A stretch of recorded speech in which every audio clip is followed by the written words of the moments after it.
காபு இப்னு மாலிக் ரலியல்லாஹு தஆலா அவர்களுடைய நேர்மையை பாராட்டி அல்லாஹ் ஒரு ஆயத்தை இறக்கினான். வால ஸலாஸத்தில்லதீன குல்லிஃபு, பிற்படுத்தப்பட்ட அந்த 3 பேர்களுடைய தௌபாவையும் அல்லாஹ் ஏற்றுக்கொண்டான் என்று காபு ரலியல்லாஹு தஆலா பாராட்டி இந்த ஆயத்தை இறக்கினான். வரலாற்று ஆசிரியர்கள் இந்த ஆயத்தினுடைய பின்னணியில ஒரு வரலாறு சொல்லுவாங்க.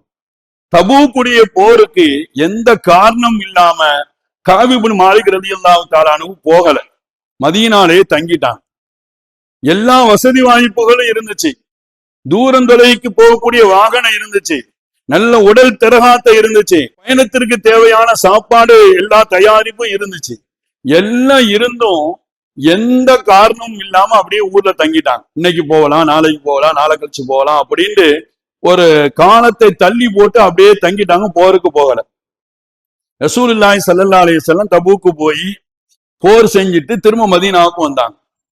வந்த பிறகு மதீனாவுல யாரெல்லாம் போருக்கு வராம இருந்தாங்களோ அவங்கள்ட்ட காரணம் கேட்டாங்க. ஏன் நீங்க வரல, போர்ல கலந்துக்கல?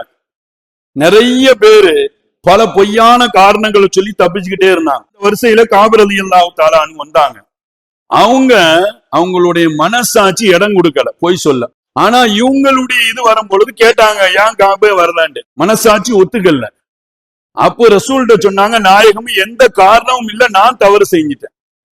இந்த ஒரு வார்த்தை தான் சொன்னாங்க. ரசூலுல்லாஹி ஸல்லல்லாஹு அலைஹி வஸல்லம் இவங்க விஷயத்துல நாம ஒரு தீர்ப்புன்னு சொல்ல முடியாது, அல்லாஹ்வுடைய தீர்ப்பை எதிர்பார்க்கிறேன்னு சொல்லிட்டாங்க. வரலாற்று ஆசிரியர் எழுதுறாங்க, 50 நாள் காபு ரலியல்லாஹு தஆலா ரொம்ப கஷ்டப்பட்டாங்க. ஏன்னா கூட இருந்த யாருமே பேசல, ஊரை விட்டு ஒதுக்கி வைக்கப்பட்டு இருந்தாங்க. மனைவியை கூட பேசக்கூடாதுன்னு சொல்லிட்டாங்க நபிகள் நாயகம் ஸல்லல்லாஹு அலைஹி வஸல்லம். உலகமே வெறுத்து போச்சு, வாழ்க்கையே நிராசி ஆயிட்டாங்க, என்னடா வாழ்க்கைன்னு. அந்த நேரத்துல அல்லாஹ் தஆலா இந்த ஆயத்தை இறக்கினான். அவருடைய நேர்மையை பாராட்டி, ரசூல் முன்னாடி போய் சொல்லி இருக்கலாம் அல்லது வேற ஏதாவது சாக்கு போக்கு சொல்லி இருக்கலாம், எதுவுமே சொல்லாம மனசுக்கு விரோதம், மனசாட்சிக்கு விரோதம் இல்லாம மனசுக்கு நேர்மையாக நடந்து கொண்ட காரணத்தினால் அல்லாஹ் அவர்களுடைய தௌபாவை ஏற்றுக்கொண்டான் என்று காபு ரலியல்லாஹு தஆலா பாராட்டி இந்த ஆயத்தை இறக்கினான்.